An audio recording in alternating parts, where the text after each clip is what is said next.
엔비디아가 법무부의 소환장 발부 사실을 부인했습니다. 테슬라의 주가가 4%대 뛰어 올랐습니다. 인텔은 다우지수 퇴출 위기 속 겹악재에 직면합니다.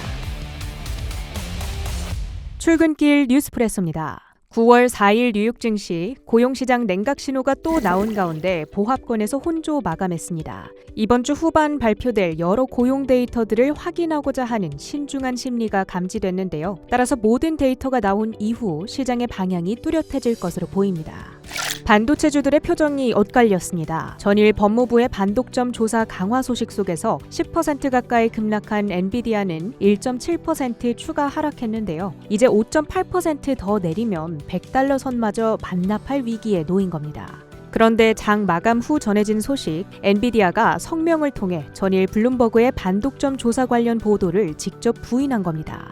공개된 성명에는 법무부에 직접 확인한 결과 소환장을 발부받은 사실이 없지만 당국의 조사가 필요한 사항들에 대해 적극 협조 및 응답할 의사가 있다는 내용이 담겼습니다. 이에 엔비디아의 주가는 애프터마켓에서 1% 가까운 회복 시도에 나섭니다. 한편 퀄컴은 신제품 발표 후에 올랐는데요. 전통적으로 스마트폰에 사용되는 칩을 설계해오던 퀄컴이 올해부터 본격적으로 AI 전용 PC 칩 시장에 뛰어들었죠. 현재 CPU 시장을 지배하고 있는 인텔에 도전장을 내민 겁니다. 한편 창사 이래 최대 위기에 빠진 인텔, 말 그대로 첩첩산중인데요. 다우지수에서 퇴출될 위기에 놓인 상황 속 핵심 기술력으로 내세웠던 1나노 공정이 테스트 단계에서 실패했다는 소식이 전해지자 주가는 3%대 밀려났습니다. 테슬라의 주가가 4.2% 뛰어오르며 $220 선 탈환을 시도합니다. 중국 내 판매 호조 및 6인용 모델 Y 생산 소식에 영향이 이어졌는데요. 그 외에도 스웨덴의 볼보 자동차가 2030년 100% 전기차 전환 계획을 철회했습니다. 현재 유럽 시장에서 가장 많이 팔리는 전기차는 테슬라의 모델 Y, 그 뒤를 바짝 추격하는 기종은 볼보의 EX30입니다. 유럽 내 경쟁 완화 기대감 역시 투심을 자극한 것으로 보입니다. 미국판 다이소 달러트리가 실적 발표 후 폭락했습니다. 저렴한 가격으로 주로 저소득층을 공략하는 달러트리. 지난 몇 분기간 저소득층의 발걸음이 서서히 끊기며 문제를 겪었는데 이제는 중산층 고객들마저 등을 돌리는 것으로 나타났습니다. 특히 이들이 구매하는 물품들의 항목도 이전에는 사치제 위주였다면 이제는 생필품 위주로 변화하고 있는데요. 고소득층을 제외한 미국인들의 체감 경기 상황은 어려움을 시사하는 대목이죠. 달러트리와 대표 경쟁사인 달러 제너럴은 나란히 52주 신저가를 기록했습니다.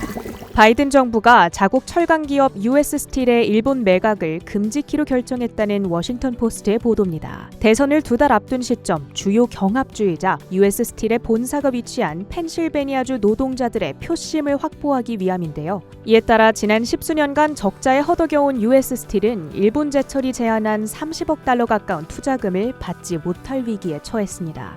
주가는 17%대 밀렸습니다.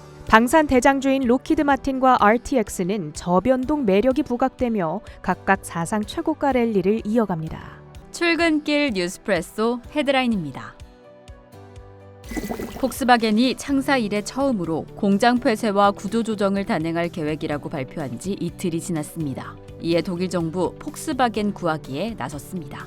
독일 정부가 전기차 구매에 대한 세액 공제 혜택을 제공하는 세제 개편안을 의결한 겁니다. 이 독일은 지난 11월에 전기차 보조금을 폐지한 바 있는데요. 계속해서 이어오던 전기차 불황에 이렇게 보조금 폐지까지 더해지며 신차 등록률이 급감해 왔습니다. 8월 기준으로 전년 대비 68.8%나 감소했는데 이러한 상황 속에서 폭스바겐이 겪고 있던 경영난 지원을 위해서 독일 정부가 나선 셈이죠. 그리고 지난 2일 폭스바겐은 독일 내에 최소 2곳 이상의 공장을 줄이고 1994년부터 유지해온 고용안전협약을 해지할 계획이다라고 밝혔는데요. 아무래도 노사의 격렬한 반대가 예상되는 가운데 이러한 구조조정에 정부의 직접적 또는 간접적인 개입 가능성까지 제기되고 있습니다. 실적 부진, 주가 하락, 말 그대로 창사 이래 최대 위기에 빠진 인텔. 이러한 상황 속에서 최근 로이터 통신의 보도에 따르면 인텔은 브로드컴의 반도체 제조 테스트에서 신뢰를 또다시 잃었다고 합니다. 브로드컴은 인텔의 1.8나노미터급 공정 기술이 대량 생산에 적합하지 않다고 판단하며 공정의 실행 가능성과 수율에 대한 우려를 표명했습니다. 이로 인해 인텔의 1.8나노미터급 공정 양산 시기가 지연될 것으로 보여집니다. 인텔은 미디어텍, 마이크로소프트, 에릭슨 등과 같은 주요 고객을 확보하면서 세력 확장을 시도했지만 이번 실패로 인해 기술력에 대한 의구심이 제기됐습니다.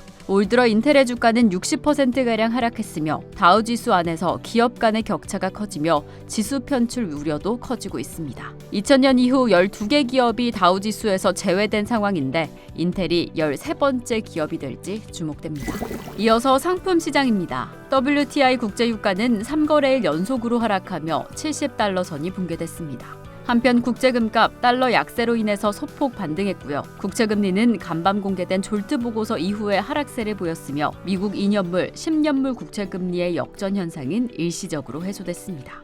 비트코인은 오늘 오전 6시 30분 기준으로 57,998달러에 거래되며 보합세를 유지하고 있습니다. 이상으로 뉴스프레소 전해드렸습니다. 오늘도 저희 머니투데이 방송과 함께 편안한 하루 되시길 기원하겠습니다.